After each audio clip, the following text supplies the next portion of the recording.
Hello and welcome to the latest episode of The Sales Circle, the sales podcast that's designed for salespeople, SDRs, BDMs, however you want to word us, and entrepreneurs, CEOs, business owners to help you sell more. Put simply, every single episode we are going to share hints, tips, statistics, stories, questions, answers to help you make the sale. Now, whether you're new to sales or old to sales, there is one thing I always want from every single episode, even just one piece of value that helps you to make more money, to help you make more sales. And if I can achieve that, then we're on to something good. My name is Rob Spence, the managing director of a multi-award winning sales and marketing agency. I'm the best-selling author of 3 sales books, and I sell online courses around the world. And I'm your host. I'm here to help you make more sales. Now, every episode is broken into various gaps and various little pieces, which we're going to dissect. And today's episode is all about understanding the buyer. Sorry, sometimes I need to look at my notes. Understanding buying behavior and why it's so important. And we're going to break this down. We're going to look into some statistics. We're going to look into some studies. We're going to look at some stories. And we're going to deal with some listeners' questions. And of course, as always, at the end of this podcast, there's going to be a book recommendation as well. So I'm hoping you are listening to this, driving into work. Perhaps you are driving into your next sales meeting. Perhaps you're on your way to see a prospect. Maybe you're at the gym and you're grinding those steps out on the stepper. This podcast is designed to help you sell more. So without further ado, shall we crack on with the episode? So, welcome to this episode of the Sales Circle. And today we're going to talk about buyer behavior. And I love this topic whenever I deliver sales training or coaching or mentoring, because a lot of salespeople, they get stuck in their heads and they think they must sell for their reasons. Salespeople must sell their product or service because it's the best thing on the market and we're going to sell to who we want to because we need to sell it, right? We're told always be closing. We are told that we should be smashing targets, smashing quotas, which of course are all really relevant. Let's reverse engineer it for a second. If we're trying to attract a magnet, we don't want to add a negative to a negative. We want to add a positive to a negative. I think that's right. I think I've said that right. We want to be the female to the male. We want to couple as best as we can. And if we can understand our buyers, then lo and behold, surely our sales success becomes so much more stringent and so much more important. So look, why is understanding the buyer behavior is critical? I've got some statistics. You know I love a statistic, and today is no different. So statistic number 1, 67% of the buyer's journey is now done digitally. So this means that buyers are more informed than ever before. And I kind of feel sorry for you salespeople that work in, to be honest, any space, but in particular retail space, because we have choice, we have decisions. We spoke last week about closing and sort of one of the key things we can do to close is to encourage that urgency. Now, our customers have a choice. They're able to search. They're able to do some research before they enter your showroom. They're able to do research whilst they're in your showroom. And hell, they're able to do research after they leave your showroom. So consumers are so well informed. It does make things very, very, very hard at times. So that's a statistic pulled from HubSpot. So 60% of the buyer's journey is now done digitally. So quite a high standard. 93% of buyers want salespeople to listen to their needs than pushing their products. For me, that's a given.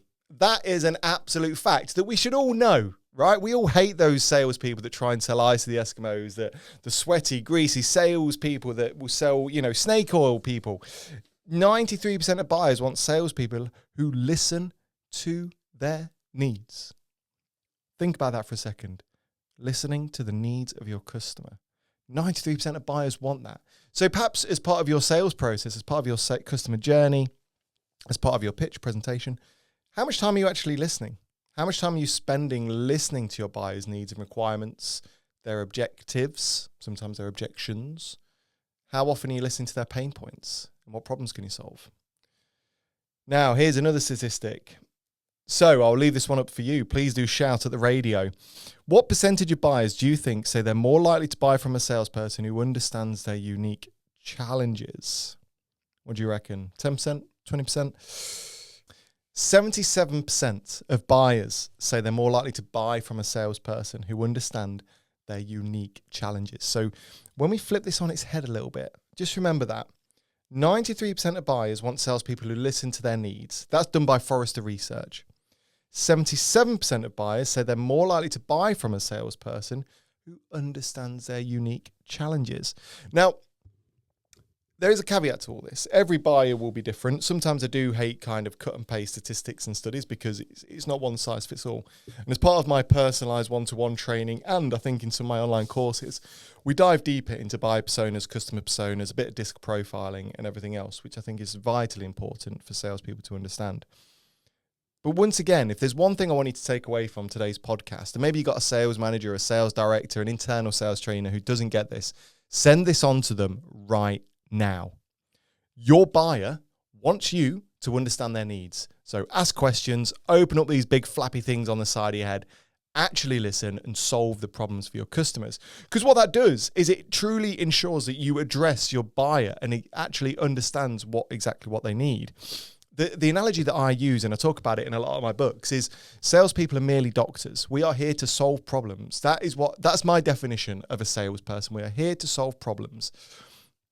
Now, if we are listening, we are a doctor in a consultation room. When you last went in to see your doctor, you didn't sit down and he goes, yeah, I mean, look, I'll tell you what, I've got this. This is the best thing on the market right now. Everyone's buying them. They're absolutely great. Look at all these benefits here. Now, listen, as it's you, because you're my best customer, I will do you a deal on these. How about, I think the usual price is 100 quid, but for yourself, I can do it for 20 quid. Shall we get that on your order right away? That's not what your doctor does, is it? I mean, if they do, then fair play. Maybe in America, who knows? But actually, what we should be saying, what we should be doing is listening. Our doctor sits down and say, hey, how are you? What symptoms are you suffering? On a scale of 1 to 10, what's the pain level? How long have you been suffering from this? Does this run in your family? Have you got any other symptoms that I should be aware of?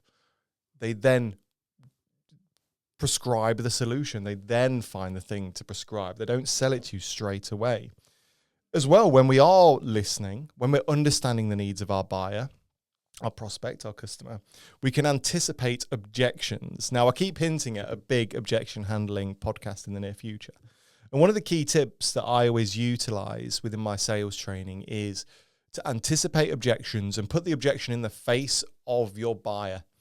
What this does is two things. One, it shows that you're truly listening and that you understand their needs, their requirements. But secondly, normally when an objection hits, sometimes it can be a surprise for salespeople, right? Comes out of the blue, it knocks them out of their flow. It's like a trump card that's just swung around. It's the Uno reverse card. No, it's actually the objection handling is the Uno reverse card when I think about it. But it hits us in the face and it hurts. We don't know what to say. We panic and we run away, right? If we understand what objections that customer may want to buy, they're likely to say, we can anticipate that, put that in the face of the client and try and spin and overcome that objection really, really quickly. And of course, if you're a fan of many of my work, you'll know that I'm a big believer that in sales, relationships matter. If you are not developing relationships, if you're just trying to move to the next one again and again and again and again, you're not going to get very far very quick, right? If you sow a field full of seeds, okay, and you just leave them and hope for the best. I've planted all my seeds. I've sent all my LinkedIn messages. I've sent all my emails. I've done my cold calls. Hopefully one comes through, but you forget to water them. You forget to check the sun levels and the shade levels. You forget to feed them. You might have some crops crop up, maybe, not many. But if you get the field and you sow it full of seed and you feed them, you water them, you check their sun levels, hell, you even sing to them, you will yield some amazing harvests further down the line. Now, the thing with sales, and this is, once again, I've got a bit of a bugbear with AI automation and all these tools that can reinvigorate leads and stuff. People tend to buy on emotional impulses. There's no ifs, no buts about it. People buy on emotional impulses and emotional reactions to things, okay? That is different for every single person and different for every single selling opportunity. Of course, that sales opportunity will always be justified with some form of logic, okay? We're not always just going to go out and get a credit card to buy a Lamborghini or anything. There has to be some logic, but mainly driven by emotion. If we're not getting to know our customer, if we're not understanding our buyer, if we're not understanding their needs, their emotions, then how will we uncover those emotions for us to show empathy to those needs, wants, and requirements? And whilst we're on the topic of emotion, let's not forget the biggest emotion that your customer will ever face is fear. They will be scared. Sometimes that could be a fear of opening up. Sometimes that could be a fear of trust. Maybe it could be a fear of change. There are so many fears that come across in the sales process, in that sales cycle, in those sales conversations. So we as salespeople must be aware of that. And to do that, we're going to do these simple little tips. So if we're trying to adapt our sales pitch to our different buyers, to understand their needs, their wants, their requirements, their emotions, their desires, their pain points, what can we do? Well, tip number one is to actively listen.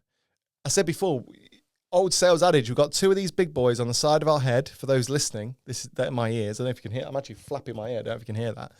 But we've got one of these for a reason. We should be listening. I despise salespeople, and I've had some call me up recently, and they just talk and they talk and they talk and they talk and they talk and they talk and they talk. It bores the hell out of me, man. It's not a conversation. If you have a conversation with a friend down a pub, down a bar, in a restaurant, you want that conversation to flow. We all hate that friend who doesn't shut up. And if you don't have that friend, then it's more than likely you.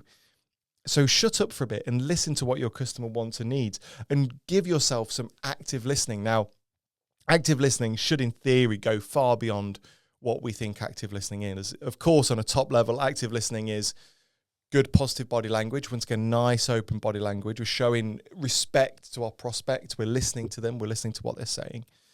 It also kind of goes above the ums, the ahs, the yes. Oh, yes, yes.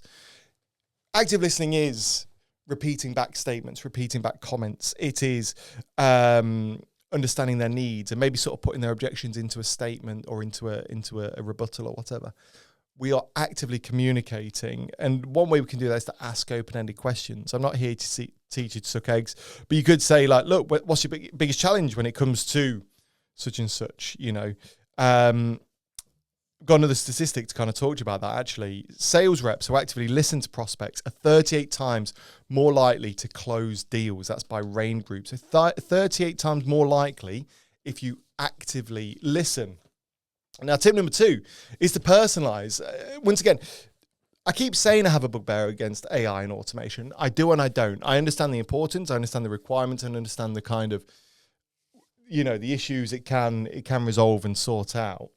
But really what we want to be doing is personalizing everything. We all love it when we get, you know, a personalized letter in the post. We all love it when we get something that's signed, a book that's signed by our favorite author, right? We love personalization.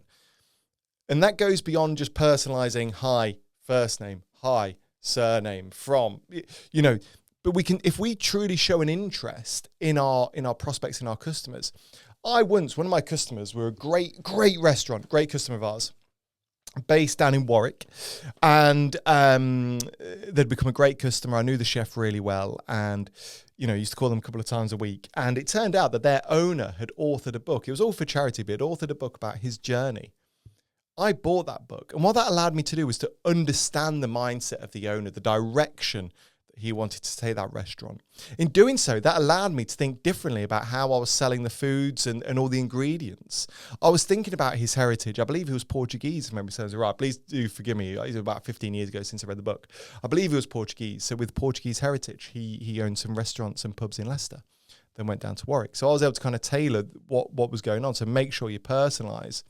Now, remember, there's different buying styles out there, and there's four main types, and we can talk about these in different methods, and maybe this is an upcoming episode. But if you do want to learn more about these, please do enroll in some of my online sales training. These are worded slightly differently to how I normally train them, but they kind of make sense. There's four common buying styles.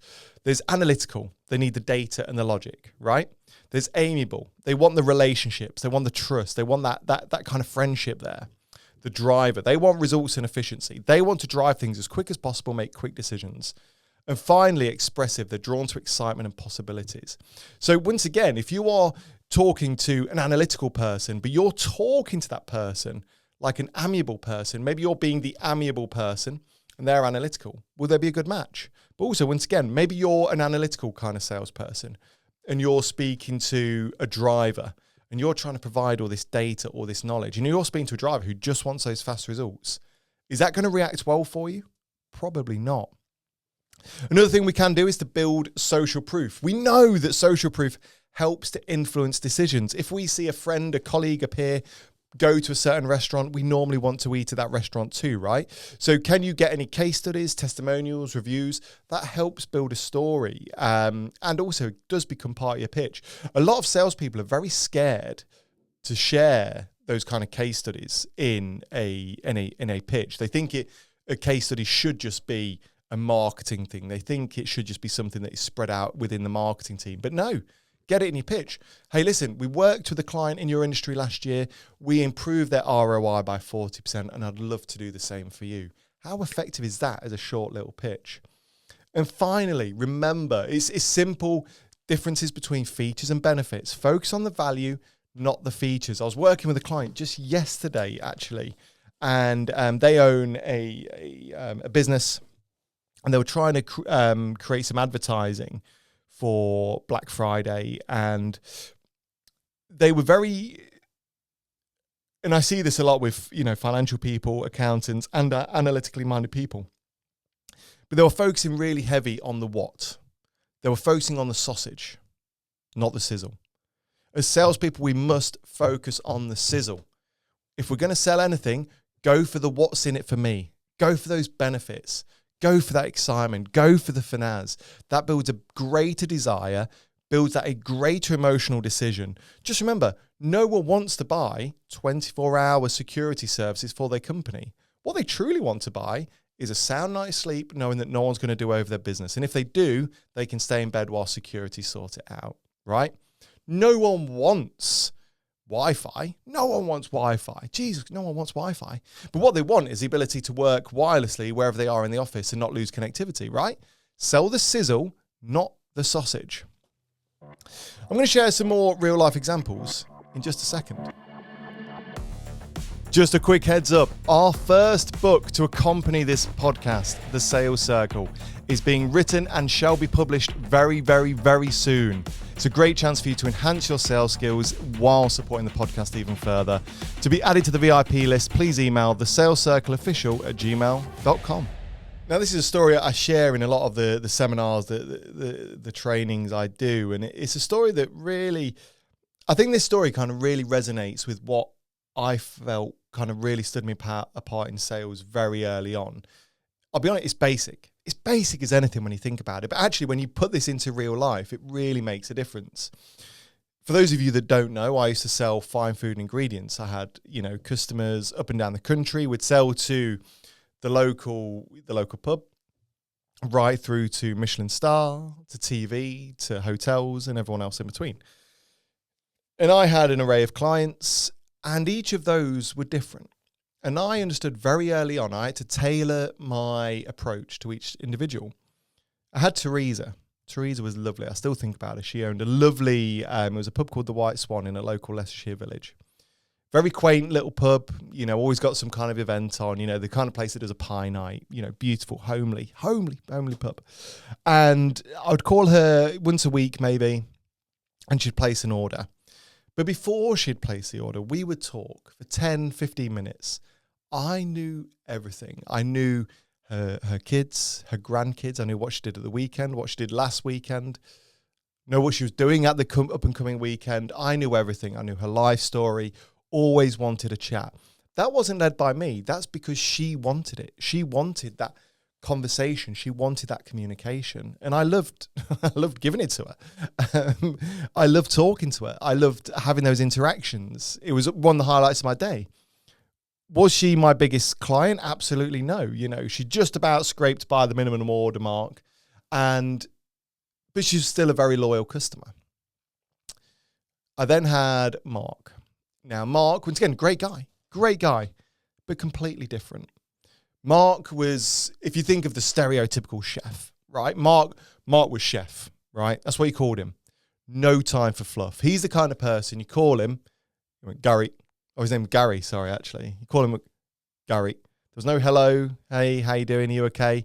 The times that I did try and ask him how he was, yep. That's the response I got. I had to learn very quickly that I had to tailor my pitch and tailor my reactions and my communication differently, very quickly, to both.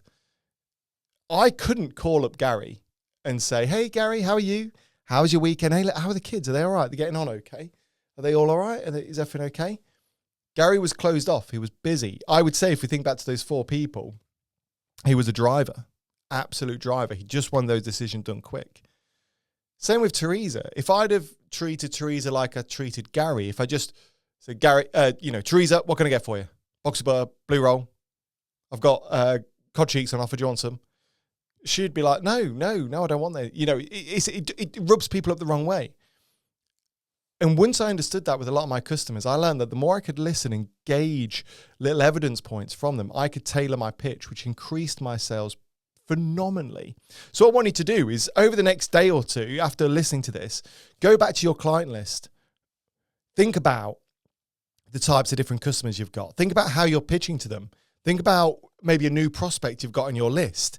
Think about the clues that they've given. Are they happy to chat? Or are they just driven on numbers? Are they focused solely on ROI, cost, and everything else in between? Are they happy to chat? Do they just want to have a little chin wag? Are they constantly calling you for reassurance? Understand your customers and you'll see your sales go sky high. So I've got some listener questions. Just going to check the time. Goodness, we've only got 8 minutes left. Listener questions then. We're going to jump straight into this. Sarah in Manchester, thank you for this question. It's a great one. How can I quickly identify a buyer's style during a first meeting? Well, it's all about listening, looking, and paying attention. You've got to utilize pretty much all of your senses in this manner. Normally, if you are entering a room, you can get a gauge as to what kind of person they are. Have they got, pictures of the family up? Have they got sporting memorabilia? Or is it just a plain basic office with nothing going on? Once again, analytical buyers will normally ask for data. They'll ask for prices, ROI, potentially case studies and past results as well. Drivers will focus wholly on those results. Amiables are conversational. They'll want to chat. They'll want to chin wag. They're happy to express. They're happy to really open up. And expressive talk about ideas and possibilities. So try and just gauge. You won't necessarily always get it right the first time you try this. You won't necessarily get it right the 5th time. It takes practice. And sometimes it's hard to gauge people. Some people come across maybe as a driver because they're a bit nervous. They're a bit shy. They don't want to get hurt. They're going back to that fear that we talked earlier. So they put these barriers up. Actually, when you get to know them, they become an amiable person. Full transparency, sometimes I think people can differ depending on what mood they're in, whether they've eaten, whether they're having a good day, a bad day, whatever it is. So just gauge that conversation bit by bit. You'll soon learn how to pick up on those cues. Oh, great. Alex from New York. A great question from New York here. What's the best way to handle a buyer who seems hesitant but won't share why? Very, very good question. And I'm sure we've all had this. How would I handle that? I think it comes down to communication. Really, if we break down sales as well as problem solving, there's a lot of communication going on there, really. I think in that instance, if they're not really opening up, you've got to be direct. As long as you've built a relationship there and some kind of rapport, I think you've got to get to a stage where you say, look, is there anything I can help you specifically on? Is there anything I can truly clarify? Look, Tony, we've been talking for weeks now. We've not moved on things. What is holding you back? I think as long as the relationship's there and as long as you word it in a non-confrontational nor judgmentally way, is judgmentally a word? It should be. Then 100%, then just go ahead and ask. And final one, anonymous. How do I handle buyers who seem overly focused on price? Look, price will always be a big thing for any transaction that happens, right? Remember, it's got to be a win-win-win for everyone. And sometimes people will be heavily focused on price. When people are focused heavily on price, what you've got to really do as a salesperson is really converse and really over-communicate that value. Everything in life has a cost, but if we're getting some value from it, we don't mind spending that money on them, right?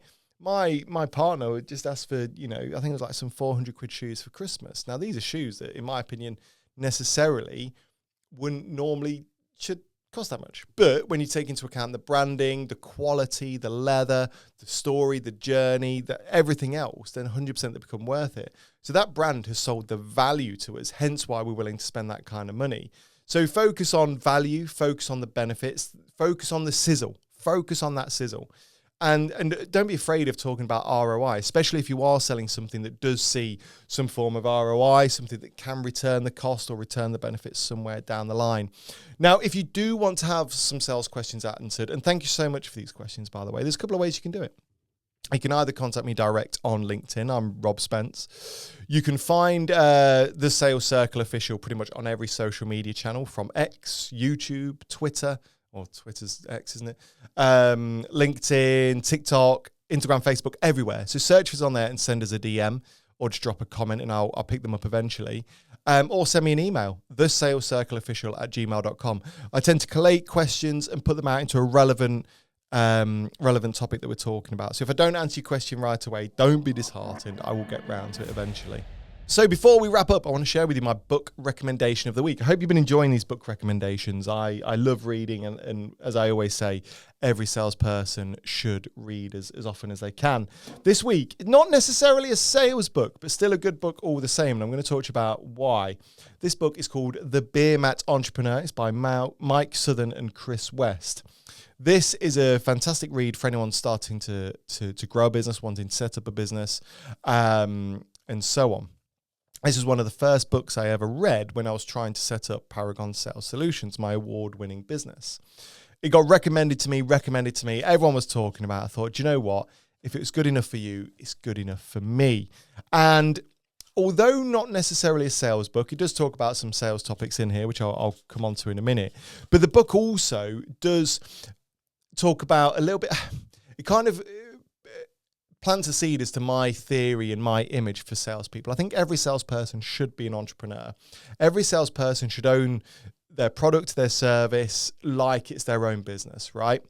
And if you can become an entrepreneur or an intrapreneur, perhaps within a business, you can really, really go far. So it says here, you've got a bright idea, an idea that you think maybe, just maybe, could become a brilliant business. But what next? The Beer Mat Entrepreneur is the answer. It takes you through all of the crucial stages between those first notes on a beer mat and a business that is sound, lasting, and profitable. It tells you what other books don't, the lessons, tricks that they wish somebody had told them before they set out. It's a great read. It's quite an easy read, quite a jovial read. It's not hard reading. And like I say, it does talk about the Prince's Trust, turning good ideas into business. What else did it talk about? Oh, goodness, finance, selling, sales as a whole, services and everything else in between. But although, like I say, not necessarily, it's not like last week's, the sales Bible. There was a solid sales book. There are some other things it talks about, such as finance. But once again, if you are selling to entrepreneurs, surely, if you can reverse engineer their mindset because of how they think, because of books like this, then it's worth giving it a read. If you do have a book recommendation for me, maybe there's a sales book out there that you think I should read and give a shout out, once again, let me know. I'd love to know what's on your reading list. So we're just about there. I think we've got about 50 seconds left. So thanks so much for tuning in to the Sales Circle. As always, these episodes come out every Thursday, Spotify, Apple Podcasts, Amazon Podcasts, and YouTube. Find them out, hunt them out, hit that follow button and share them with at least 3 salespeople that you know that deserve to listen to them. I cannot thank you enough for spending the time with me this morning or this afternoon, no matter where you're listening to it. And until next time, all the best. And that's it for another episode of the Sales Circle. Make sure you hit that follow button, join us over on social media, and we'll see you next week.